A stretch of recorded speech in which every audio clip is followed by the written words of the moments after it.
Hello, everybody, and welcome to Forsyth Fantasy Hour. I'm Scott Forsyth, and I'm here with our cast, Vicky Forsyth and Tristan Wagan. Vicky Forsyth is also my mom.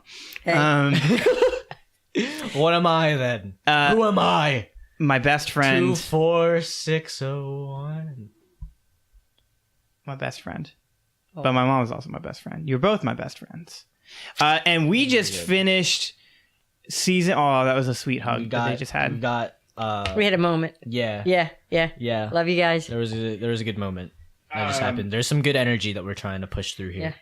Even the puppy. Trying, we got it. Even the puppy went, oh. He did. Little Angus. Because there's a puppy in the room. We're really, really pushing for good energy here. That's right. So this episode is going to be called Lessons Learned, Part 1. Hence the good energy. And it is basically like... So, Mama, this might be a little lost on you, but in TV shows, a lot of people have fan casts towards like people who watch The Walking Dead. There was a TV show, or was it a TV show, a web show called Talking Dead, where after an episode they would talk about it.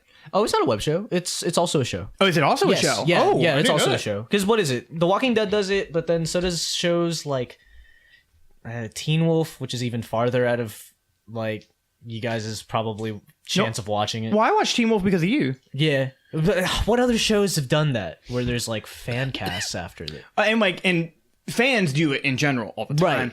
Right. Critical Role has their Talks Machina because their adventuring group is called Vox Machina. So they have Talks Machina. So after every storyline that we do on Forsyth Fantasy Hour, I want to do this sort of relaxed podcast to where it feels very different of where we talk about you two and whoever else might join us, because I would like eventually to have another player with us, to have a four-man group. I don't know who that would be. I have an idea of someone who it could be, but and like we could have guests as well, or maybe our friends and family. We'll just see. Maybe we can have Andrew Stormborn on the show. That might be something we might do down the line, especially for like an episode. Yeah, as long as he doesn't bring any more of his creepy brothers. So I just wanted to talk a little briefly about what happened in the arc, what like you guys thought about it, especially as your first time. Not the arc, the storyline. Sorry, I'm trying to avoid my favorite podcast. Don't want people to think I'm trying to copy them. But I mean, like, it's hard to just not just call them what they are. And that's what they call them in I think they do it in Critical Role, and that's what they do in anime. Yeah, I was about to say the anime does it all the time. Like, what's the real issue? I've been really into wanting to do podcasts about behind the scenes work that I do on my videos and what we do here on Scott Milad, which I consider the two of you as my team, because without this show would never exist. Right. And along with that, I want to say, especially on the air, how proud I am of the two of you. That I think you guys have done such an amazing job. Tristan, I've worked with you multiple times in different videos and projects that we've done. Yeah, we've had experiences. We have, and I've been so impressed on how you've taken Jack, which I think is awesome, and how you're really like playing a character and also playing up to kind of this is like your first time full-fledged playing Dungeons and Dragons. Yeah, well, because that's another funny thing.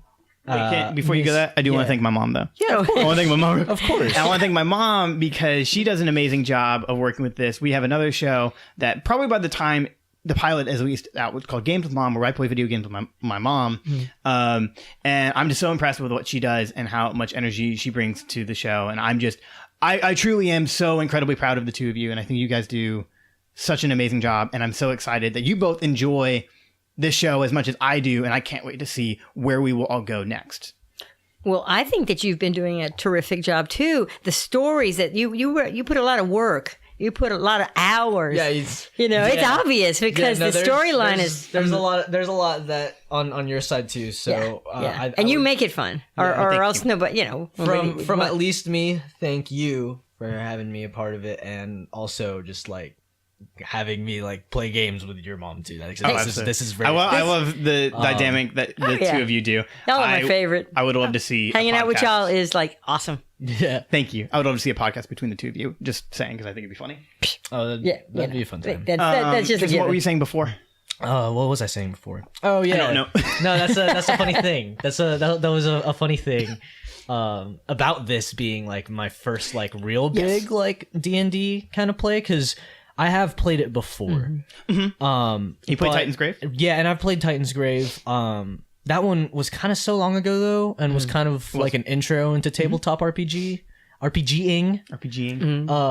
That it's kind of like, I mean, it's not D&D, so I don't count that either. Yeah. But it's funny because this is actually like my second time playing D&D. That first time was we did kind of get to a good finishing point with that. We got to campaign. I think so. Yeah, like I actually kind of like where it went, especially where I've taken some of the characters, because do you want to say who the character you played as in that D&D group? That was really cool. You're gonna like this a lot, Ms. Vic. What? That my character in that first D&D campaign was gray orange. What? It's Totem. No way. Literally gray orange. No way. Was Totem. In that, and you worked it in. I did. See, you're so clever. And the party that we ran with, I played Burgle Timbers. Right. And so what happened in that campaign, I do have canonically happen in Forsyth Fantasy Hour. So like you worked him in there too. Yeah. Yeah, like that's cool. That's cool. Is they're not just characters. Yeah, they got just that keep, history. Yeah, they keep appearing. Yeah. And that's why Tristan had such a big reaction to this character being a fire genasi, because he immediately thought, like, this is Gray. Yeah. Which I think is awesome. What was funny too is that when we're first introduced to Totem, I was still like trying to weigh it, and it actually wasn't till like that next session where it was just kind of for obvious, certain, like this is who it is. Yeah. It was like I slowly was just like, no, this is for sure who it is. He's throwing me this bone, and this is a very good bone because I really liked Gray.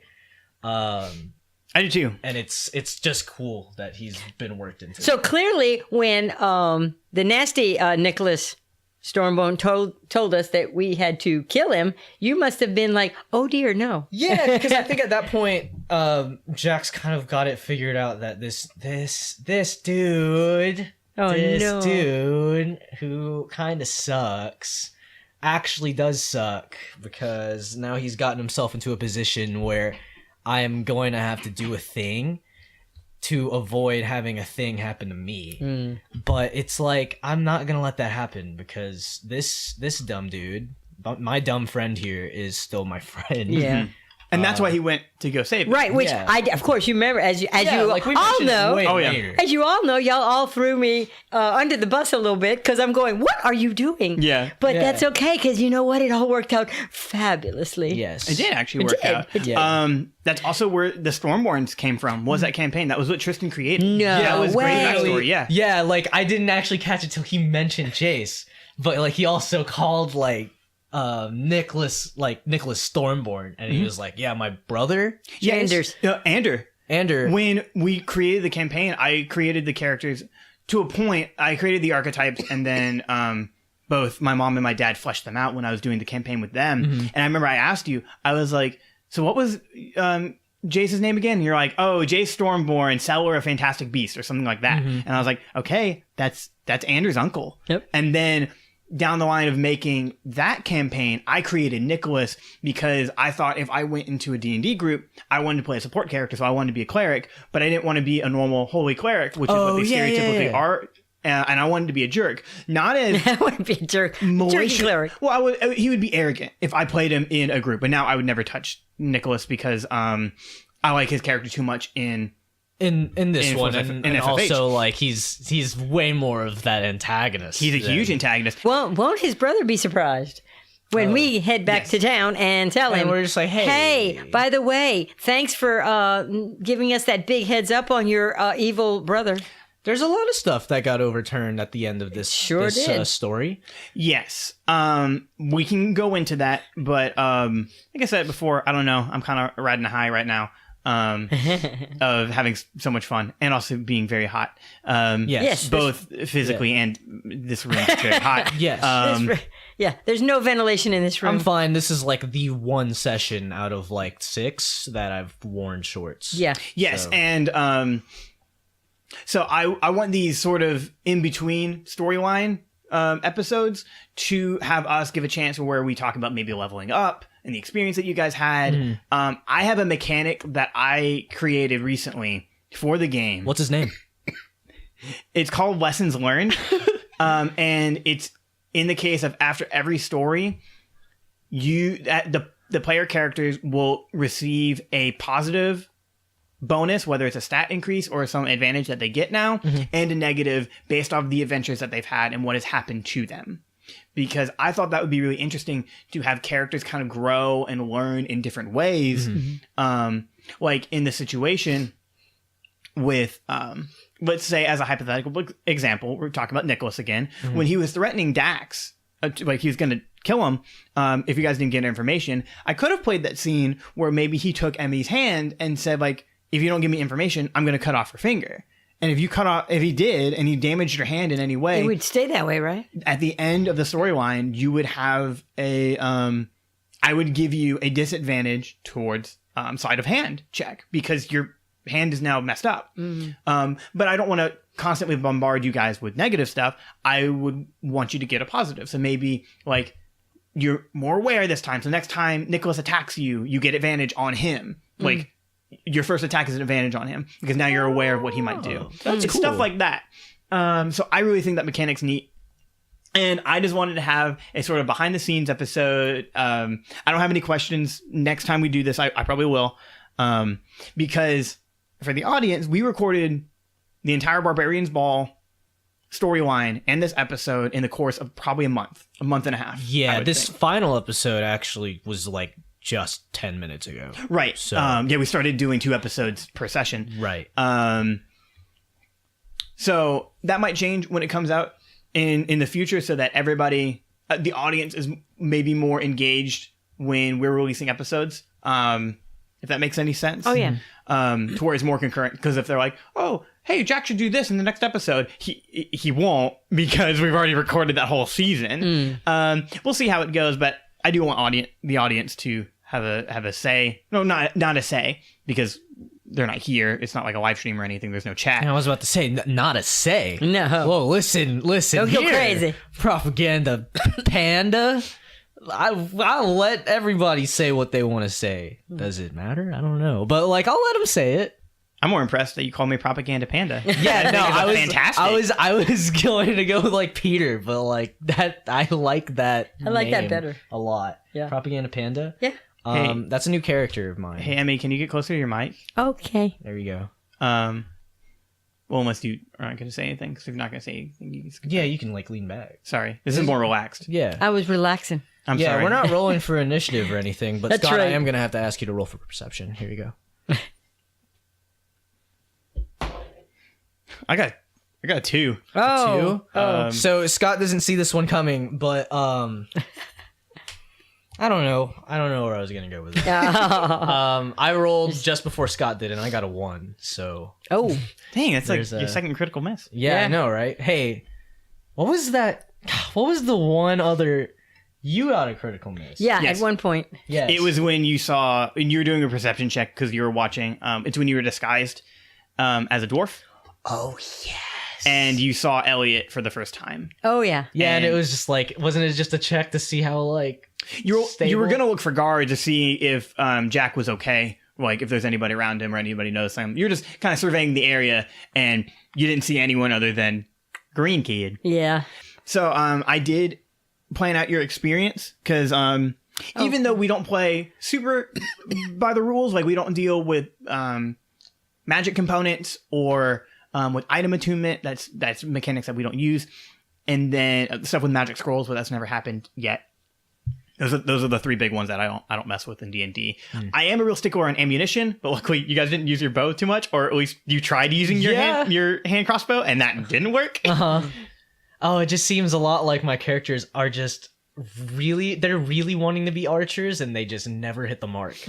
No, 'Cause- never. Yeah, 'cause on Gray's first campaign, he had a lot of marksmanship experience, but none of that experience was good. I think there was literally a fight where you're like, Wasn't I getting floated out of like? that was with the ship. I was thinking about when I'll use the character names too. Banquo, Gray, and Burgle were fighting the bandits, and I don't think you hit a single one with an arrow, and you shot like 3 times. Yes. Oh, man. It was so funny. Yeah, at one point I was at like point blank, I think. Yes, I think you were, and you missed. And everyone was just kind of like, So you just kept rolling a 1 or something? He just didn't beat the armor class, which was probably like 13 or something. I think so, yeah. So it's like the rolls were just below like that. So funny. Oh, man. That also might That's frustrating. It might come into account that people always say that the Ranger is the weakest out of all the classes in D&D, which they have revised, which fun, more behind the scenes stuff. Totem and Elliot are Rangers. Oh, okay. And I use the Unearthed Arcana revised version of both those Rangers. Okay. So that was fun to mess around with. And we talked about off screen. Yes, I know. Off screen doesn't work. Yeah. Some of the other characters do have classes, like I said multiple times, that Spleen is a rogue and he's an arcane trickster. For people who are wondering what Droopy is, he is a champion fighter. Really? Yes. So after his adventure with Emmy and meeting all of them, which is in episode 0, which I actually have the full script for. I need to tell you. I almost called you Jack. I need to tell you, Tristan. Yes. That whole. I'll read that to you when we hang out after this, because it's actually, I think it's very good. It is. That's going to be a super super killer episode. Dope. So after that, he trained himself a little bit. So he is a level 3 fighter. Nice. And oh my god, dude, did you write Droopy a Rocky training montage? No, but that can happen. That'd be an awesome. And was this? And all the music too. All the music, it's the Rocky music, the Rocky training music, but it's all done a cappella by Droopy. Oh my goodness. That would be adorable. It's like when in Emperor's New Groove, and is he actually doing his own theme song? Yes. Yes. Dun, dun, dun. He would actually be doing it. Because at first I was thinking to be like the track itself would just be him, but no, he's doing it Yeah. As Yeah. Oh yeah. Dun. So it's like sometimes he'll go off beat, sometimes he'll just get so into it that he like forgets. Yeah. Yeah. Well, because like either way, he forgets that he's working out or he forgets that he's humming, so he just either way. stops. Either so way. good. And like anyone who's in the room like just turns around and is like, oh my god, is he still breathing? Yeah. It's just like, oh no, he's just hitting that set real hard. Yeah. Oh, that's one. Hold on, that's going into my notes. That's got to go in. That's going into my notes. It's so I mean, good. you know, all the characters can basically stand on their own. However, for me, from the nanosecond that he introduced Droopy, that was it. He stole my heart. I was just like, oh honey, I love you. He's so cute. He's a good boy. He's an awesome character. While we're going into this, and I think we said it on the air too, I haven't listened to some of these episodes yet because for the audience, we're recording this whole season and then I'm editing all of them and then releasing it. We talked about Emmy having issues with anxiety. Yeah. So I was wondering if for your lessons learned, if that would be your negative, that you are prone to when you are possibly get a little overwhelmed. When you are in a stressful situation, you kind of freak out a little bit.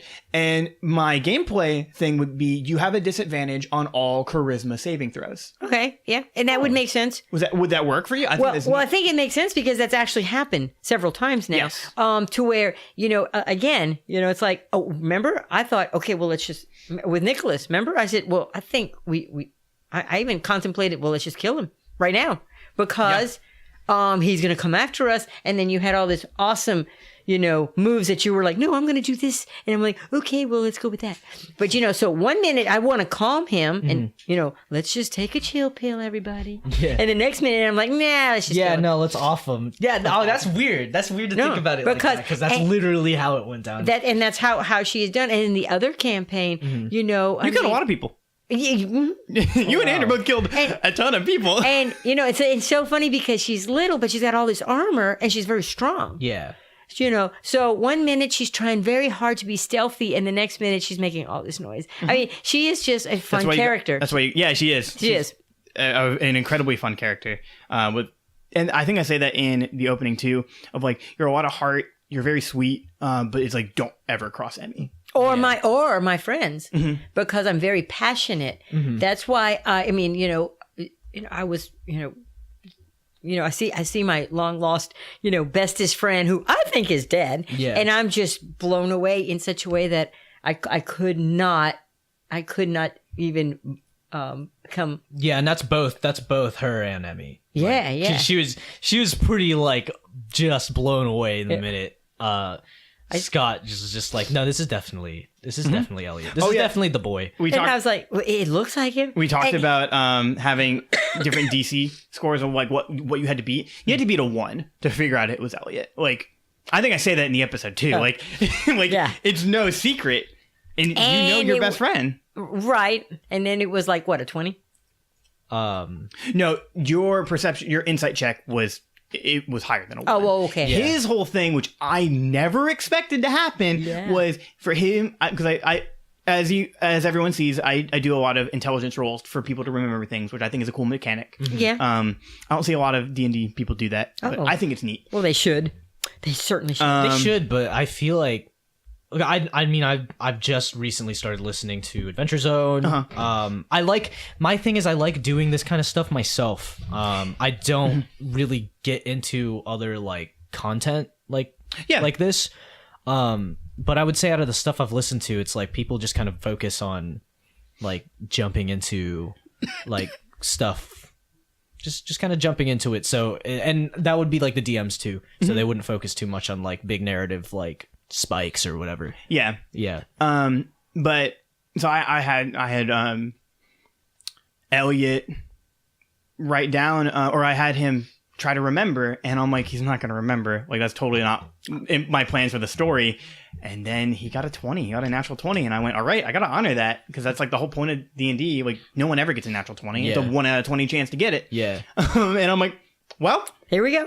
here we go. Let's change up my story. This is great. Which I think really helped out for you guys. It helped a lot. Because it now has cemented what the entire storyline for this show is, or at least this version of the game we're playing. That's the story. You guys are trying to stop the insect glaive. Yeah, it's really cool because it's like while there's And- like a pilot episode, right, in episode 1 and in episode 0, it's like this entire storyline itself. It's a pilot unto itself because it's like as soon as you're done with it, as soon as you're done doing and listening to this like journey that we go on, you kind of figure out like, oh, well, this is what like the rest of their big like Yeah. But one really rolls right into the next one. I mean, Yes. they complement each other. yeah. And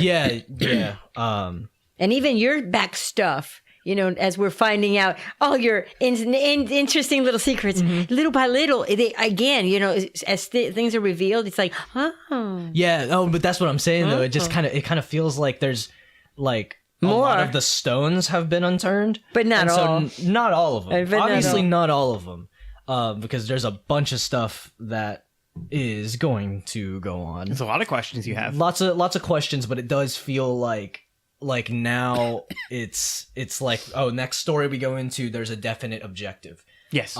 Because that was something that I think would kind of disconnect me from other like tabletop RPGs that I'd played, was that it never felt like the character that I was with and the other characters that I would be playing with had a huge cohesive reason to like stick around together. Yes. To like become like that kind of ensemble like cast of characters that like have like the one objective that like feel like they're on the Firefly together kind of thing. Yeah.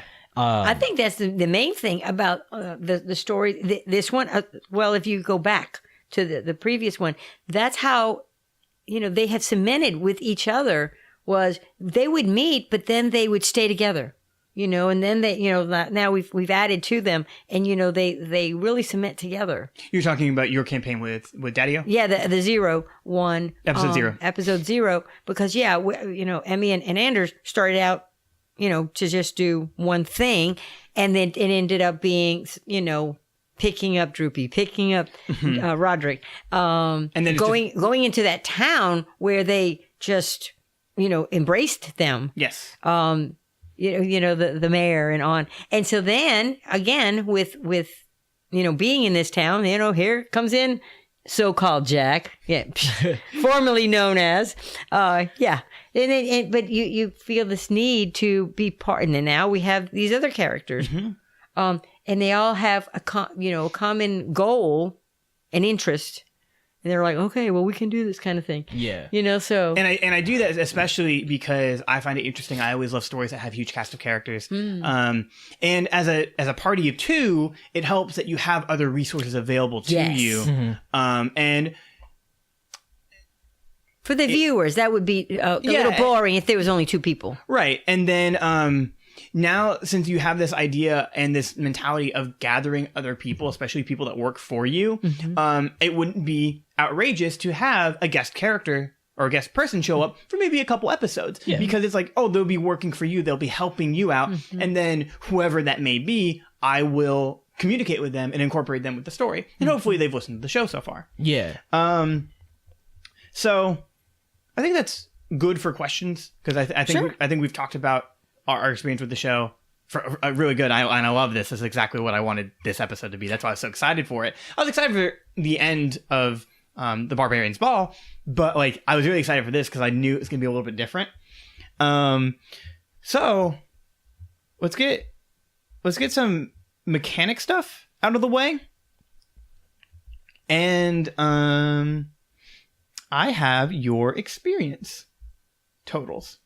Please give me all the technicals, because it always feels good after a good old RPG fight to get to that credit screen that shows you all the points that you got and all them items that you got and all that cool stuff that you got. It's like getting paid. That's exactly what this is. But I am getting paid. Finally, after all this hard work, what is my pay number? Yeah. And now I will remind the audience that Jack is at level 3 and Emmy is at level 4. Thanks for reminding me too, because there it is. Most of the sessions we played through, I sometimes would not even look at my character sheet. Oh, that's true. Yeah. Oh, yeah. I had to burp. Nice. So you both had a total of 1 experience thing, but I have to divide it by 2 because, and it's like I will divvy out experience to other NPCs or non-playable characters. Oh, non-playable. But you each get 1,270 experience. 1270. Gotcha. Tristan, that is added to your 900. Emmy, that is added to your ludicrous 412. Number. Yeah, it's like you got a ton of experience. 120. And then I need both of your numbers read back to see if you level up. Because I don't remember if I mentioned this before. I know I've said that a bunch of times. But there's some rules I'm lenient on when it comes to experience. I really do break down what they all did and their successes and failures. I always reward players for everything. I actually reward players for what I call exploration and problem solving. Oh, we did a bunch of that. Because I think experience should be rewarded rather than just fighting things. Yeah. Because like there's a lot of cool moments. I incorporated Nicholas's defeat because of your problem solving. Yeah. And then there was another one that was neat. Well, in the beast room. Oh yeah, like in the beast. I considered you guys figured out a way to defeat the beast. Mm-hmm. But another one was like you found spleen. You guys did it. You both got 50 experience points for that. That's already added to the total. Right. To write those down. Yeah. But then it's like, well, the auction didn't go as great as it could have been. You both got 50 for that. Yeah. Actually, you got 25 for that. But he managed to steal all this stuff. I'm not trying to like wager because this is a set amount. This is the set amount. But also, I auctioned and I got that sweet loot. It's true. All of it, actually. Which that can be its own reward. Okay. Nice. Nice answer. All right. That's it. Okay, that can be its own reward. And also, it's looking like you only are going to walk away with a recall blade because you're planning on giving the manual of golems to. Right. It's not like we can even use that thing. And And then there was no real affinity for the bag of the not so sweet cocaine. Right, Yeah. right. So Yeah. we let Elliot have that because he might need it at some point. Yeah, no, that could be a So good. anyway, you want to know my numbers? What's your final total? 5,390. Sorry, I just ripped my book. Oh, I'm so sorry. That's all right. It means I use it a lot. 5,390. Okay, you do not level up. Oh, I'm so sad. Jack, what do you get? I got 2170. 2170. You do not level up. That's fair. And like that's gonna keep you guys sort of- Humble. well, it's true, and it's gonna keep you guys used to your characters because like Emmy would have gone up to level 5. There's a lot of stuff that happens between that. That's true. Level 4, there's a lot of stuff that happens to that. So Yeah, because from my understanding, like leveling up, at least early on, you end up getting like a lot of stuff just kind of like added to what your character is able to do, what your character has, what your character is capable of, and it's kind of crazy because it's like if you are going to jump from this campaign into another one like next week with whatever group that you're playing with in some sort of scenario where I don't know, you're playing D&D, just like general D&D, then you go from leveling up, but like in game it's like the next day. It's like, where did you go from being a rogue to this arcane trickster in like a day? Not only that, Right. but like with me, I already have like 30 spells. yeah, you got I'm already, overwhelmed with how, what can I do? That's why I keep, I guess, falling back on the ones that I know very well. right. Oh, that's fair. But, so if I level up and get a ton more, I'd be like, oh no. Yeah, which I think works really well with you guys, and it keeps the pace of the show from going too off the rails, I think. And that's why I've created lessons learned, so that you guys can still be rewarded at the end of your campaign, whether you Yeah. level up or not. And I'm going to do that for every single storyline. Yeah. So, Emmy, we talked about you having stressful and anxiety Yeah, a little bit. spells, A little bit. not literal magic spells, but like episodes. Oh, yeah. And not episodes of a podcast. I'm saying She freaks out from time to time, but it works either way because it might even be just froze. She might just like that one moment where she absolutely froze. Okay. And I'm sure that Jack was over there looking like, "What are you gonna do?" And I'm going, "I don't know." Yeah, there's just like a lot of moments wherein or just like every moment really, I feel like Emmy just kind of gets just puts herself really forward into like those moments.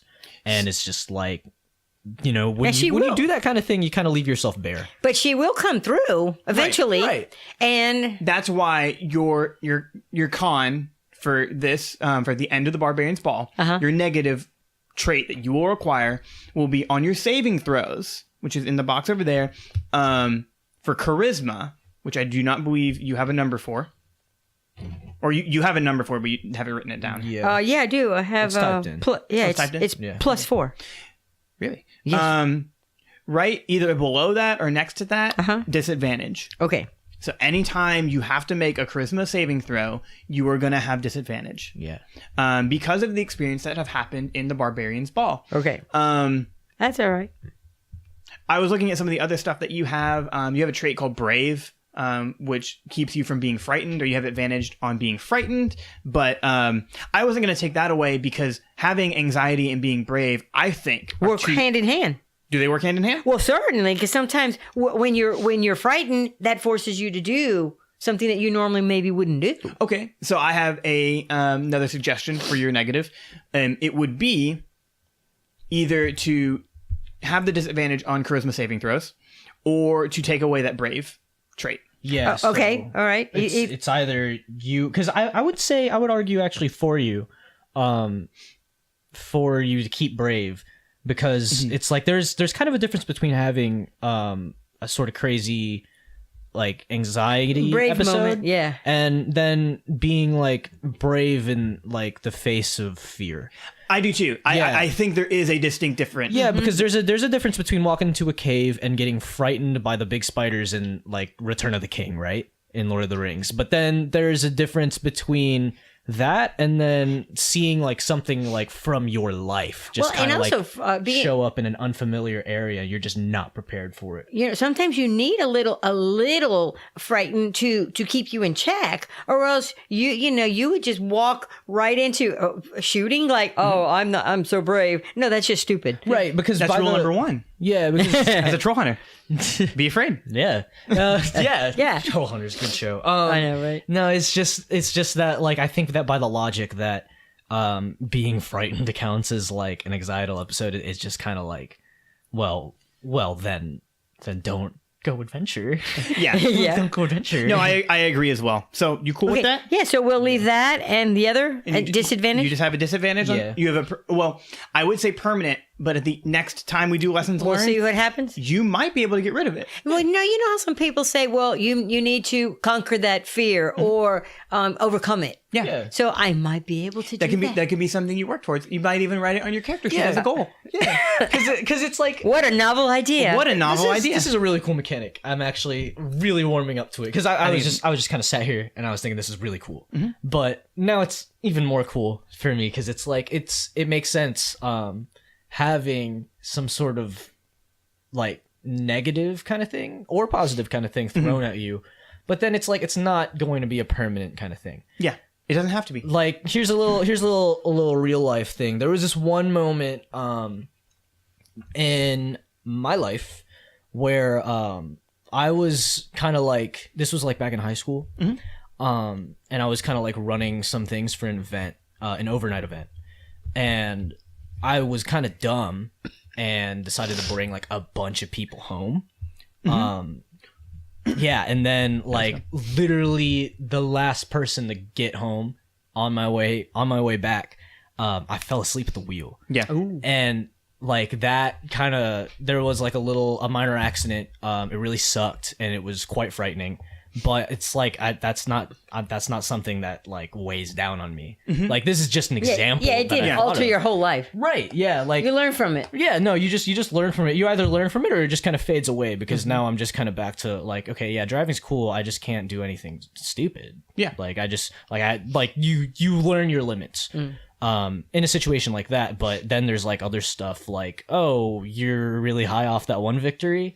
Well, you're not going to continue getting them natural 20s. Yeah. So it's like, It'll take you down quickly. Yeah. If you keep thinking that, oh, wow, Right. I'm all that and a bag of chips. right. Yeah. But it's also like in terms of this mechanic he's doing with like lessons learned, it's like, I mean, would it be just like the one thing? So like maybe next time there would be like one negative thing that she has and it would like do away with this one? Or I guess it would just depend on the depends case. on how the story goes. Yeah, and how she reacts. And I would like to do, like, I want to make this clear. We do a positive and a negative. Yeah. Because I want to reward the players and not just beat down on you. Well, thank you. So, Tristan, do you know what your positive and negative would be? Because I've been thinking about possible positives for you guys. I have a positive for you, possibly. I have two for you, possibly. A possible A possible positive. Yeah, I don't know what my negative would be because I don't know what your negative would be at all. yeah, surprisingly, I did not expect to take like lead kind of. Yeah, and you did. Yeah. You did awesome, by the way. Good job. Thanks. Good job. Yeah, it was a little stressing, but wow, like I did not expect that. Jack's got to be the best character that I've played with. But I don't know, it's really cool and I can't think of a negative. I'm looking at I remember what your positive would be. Okay, thank Yeah, you. let's go over Wait, hers. you mean I got one? You got one. What's that? Because of your way, because of what, and like, feel free to dispute this because this is a conversation between everyone. Because of the way you dealt with Nicholas Stormborn, along with seeing through Elliot for who he truly was, I would say that you get a bonus to your insight. Yeah, because Are you proficient in insight? And that means if you have it circled in on your thing, she is. she is. yeah, +5. Okay. Which would explain a lot. Because, and if you recall in the Zero Net episode, I just took one look at that instantly you know thought that. Yeah, there was a moment. I left it out in actually episode 0. There's a moment. And this is mostly for the audience, not so much for Tristan because he hasn't heard this episode yet. There's a scene where Maddox leaves Quentin, and they all go to the cave where the Wellforge is at. And originally, what happened in the campaign, I left it out of episode 0. The doppelganger that stole the map at Carcass Castle showed up again, disguised as Maddox's younger brother, saying that he found the map and he was left for dead. But immediately, Vicky knew 100% that this was a shapeshifter. It didn't even have to roll. It was just like, oh, wait, hold on. Wait, no. this is making no sense to me. And I was like, oh, no. My dad was like, I don't know about this. And he was just kind of like... I was adamant. And I couldn't keep a straight face. And so I let her do it because she totally figured it out. Yeah. Oh yeah, I remember you were telling me about this. It was so funny. It was actually so cool. Like you could not keep a straight face. I just like couldn't. she had caught you. Totally. 100%. That was... And there's no way for me to have known that, but it just didn't feel right. And that's the thing about me and Emmy. It's like we have this like intuition thing that is just so awesome because it really worked. So even though you have a +5 to your insight, your positive would probably be you are even better at reading people, and I would say you have advantage on that. Okay. So anytime you do an insight check, you have an advantage. Those are really good positives and negatives. Yes, thank you, sir. Especially out of this story and in relation with the character developing. That's really good. This is really good stuff. I'm enjoying this. I mean, you know what? It's like he should be a writer or something. I know, right? Wow. Yeah. You know, commercial. You should write a book. I'm gonna tell you what you need to do with your life. This isn't The Giver, but if it were The Giver, then I don't know. Maybe I'd ask you to be a journalist or something. I don't know. I don't know. I don't remember how the job classes went in The Giver, so I don't even know if they had writers because I can't remember. Fun fact: I did get my graduation chords in journalism and in theater. There you go. Oh. Imagine that. I actually almost wanted to go into journalism. I completely forgot. That's why I like. There was That's why I like journalism doing stuff. You were in yearbook, right? Or was it yearbook? I can't remember. I was in magazine. That was it. I wrote like 2 good articles. I wrote one really bad one, and it was funny. And I still have them, and they're awful. Some of them are are very bad good. ones. Give me your bad writtens. I want to publish it on the net. I might put it on my Tumblr. No. Maybe That's where you put all the not so fun stuff. That's good. No, I put fun stuff on Tumblr. That was the old. No, Tumblr. I was just talking about Tumblr in general. Oh, in general. Oh, yeah, 100%. No, I wasn't talking about you. Yeah. Let's talk about you, Tristan. Your positive. Do you think you have a positive and negative? You don't. I think I do have a negative. Okay. Actually. Yay! Thank you. Okay, so there's a couple options that I think I got here, but I'll go from least viable to probably best option. Yes. For negative. Least, I would say, I don't know if Jack really handled the situation with Dax very well. Okay. This is okay. That's good. That's a good Okay. one Yeah. because for one thing, like First of all, he caught us off guard. Yeah, he caught us off guard, and then for one thing, it's like I don't know, like Jack took control of like a lot of the stuff, but he kind of like left Dax's fate in. That is true. Yeah, like you were blinded at that moment. Yes. So Yes, that's actually really true. Like blinded, and also just like the control so went that's from two that with Dax, and when that thing started speaking at you, Rhett. That kind of caught you off guard. there was a spectral form of a human. Right. Yes. someone, Yes. Yeah. I think That one wasn't that bad. I think that's a different situation. Yeah, because this one is literally like the control, like just instantly went to Nicholas. Yes. And he had like All control. my pet like in his hand, like literally, hey, I'm gonna murder your puppy kind of situation in front of you. I debated so hard whether or not to kill Dax too. I couldn't bring myself to do it. Yeah, because it was like I can't remember if we discussed this on mic, but it was probably right after we stopped recording that episode. But it was just like if you were going to murder Dax, if you're gonna off my mouse, we're either gonna do it now or you can't do it till like the finale of this entire I was series. like, I don't know if I can do that. I don't think I can get that dark that quickly. Yeah, no, you Trust can't. me, I might. But like, yes, I don't know. But like, so there's that, and I would think it would have to be like some sort of negative and animal handling, maybe just wisdom in general. I don't know. Because it can also affect your stats too. I wouldn't be opposed to you have a like whatever not your modifier, your other number that go down by 1. Yeah, no, because that's what I was looking at. Because wisdom's a whole animal handling thing. Yeah. And you were also blinded by that point. You made a wisdom saving throw of whether or not being blinded. That's really good. I believe so. So okay, so we've reasoned that little option out. Here's another option. So there was a moment, and this was all while in the skies, where I had like an intimidation thing that I just completely failed. And in general, I was in the skies, and it just kind of seemed like, I don't know if the skies stuff counted as stealth, like a lot of the roles during that time where I was disguised.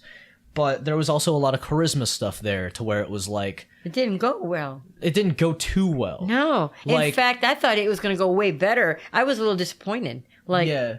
You are not on game here. Yeah, well, like... I mean, like, making the pickpocket stuff, I don't know, that went works. average for me. Okay. Yeah. Like, that could have gone better, but it's not like I was bad. I'm talking about just, like, the actual, like, oh, I'm trying to intimidate the other guy who's bidding here. Right. That does not go over at all. Mm-hmm. I'm making comments and drawing attention to myself. Yes. That's Stuff true. like that. That's true. That was the other option I had over. That's right. I now remember Yeah. that because I wanted to go, stop. You're drawing attention to us. Yeah, and it's like... But you just couldn't help yourself. Yeah, and I mean, I couldn't help myself, and I did not think that Scott would be like, yeah, no, that actually happens. He calls it sweet cocaine, but he like yells it out. Yes, it is. Yes, it is. I forgot about that. Like, Yeah. like people around him laugh, and now eyes are on them. And Right. It's just like a Which we bad- didn't want. Yeah, it's a bad in general. It's just a bad. So I didn't know if that was going to be some sort of like. Hopefully he'll learn from that. Yeah. I don't know if that's going to be some sort of like detriment to, we'll say, performance. Could be. Because there was a lot of like stuff with performance there. So, yeah, because I thought about stuff about your planning, but a lot of your plans went well. Performance, are you proficient in it? No, I'm not proficient in animal handling as well. What about intimidation or deception? Intimidation, I am proficient in. But there's no number. Oh, there's no number, but if it's bubbled in, bubbled then in. that's, Yeah. that's a proficiency. Man, I think messing with your performance is good, though. Yeah, I think it really is. yeah, because it's I don't know. I'm thinking about all this. It's like really, it would be cool. Because I don't know if you want to like talk about this now, but about like something that Gray is special in. Gray Orange is special in. But I know if he's not special in it now, then the character himself would want to be good at animal handling. And since like they're in like a group, then it'd be like strategic for me to just be like, yeah, no, take away whatever with my animal handling. But I don't know, I like it better for the character that this sort of like experience messed with like his mojo. It's kind of his like you juice. realized you were a little overconfident, Yeah. and that kind of like took you down a little bit of a notch. Yeah, because I literally get blinded. It didn't. Yeah, it didn't go so Stone well. hands. What is your performance? Performance is not a proficiency as well. But what's the what would Charisma? what would the number be then? The number B? Like plus 2. +2. What's your charisma score? Plus 2. That's what I was talking about. That's the modifier. What's the score? Oh, the score itself is number. 15. It's 15. Yeah. Because I don't want to detriment on his charisma, because I think he's like actually good with his charisma. Yeah. That's the performance itself. It's the execution. Yeah, he's because- actually very charismatic. yeah. Then- He's just not performing as well as he should. Yeah. Do you want to do? Yeah. Do you want to do what we did with Nemi that have a disadvantage on your performance? Yeah. Maybe. Let's do that. Yeah, I'd be done with that. I think so too. Because it's honestly just like the performance in general. Like the animal handling, that's a real good thing to bark on, but also it's like that was kind of a one-time thing. Yeah. That happened. It was Again, kind of, he caught you off guard. yeah. So It happens, And baby. it forces you to have other options as well. And you better believe I'm gonna play into all of this. Oh, stinker. Or there'll be a thing where I'm like, oh, Jack, make a performance check. And you're like, but I can't do that. And I'm like, I know. Oh. wait, so if I've gotten a disadvantage on that, I can't actually do the check? No, you can. It's just It's so advantage is you roll twice on the d20. Oh, and disadvantages. the higher number you get, you keep. Disadvantage is the same thing, but it's the lower number you keep. Oh, wow. Yeah. Oh, that's interesting because you've also got that, but for charisma in general. Yep. And it's charisma saving throws, so that's actually really bad for Emmy. And then I think negative is appropriate. Do you want to hear what my idea for positive is? Sure. I'm not just in general. I'm not the kind of person to throw myself compliments, so I'm happy somebody else thought of a positive. I think because of now your full realization of what the items that the paladin, who is now known as Jack Pilgrim, gave to you, I think you really understand what well-forged items are, or items associated with that. Mm-hmm. So I would say, if you're not already, you become proficient in Arcana checks. Ooh, an Arcana. Mm-hmm.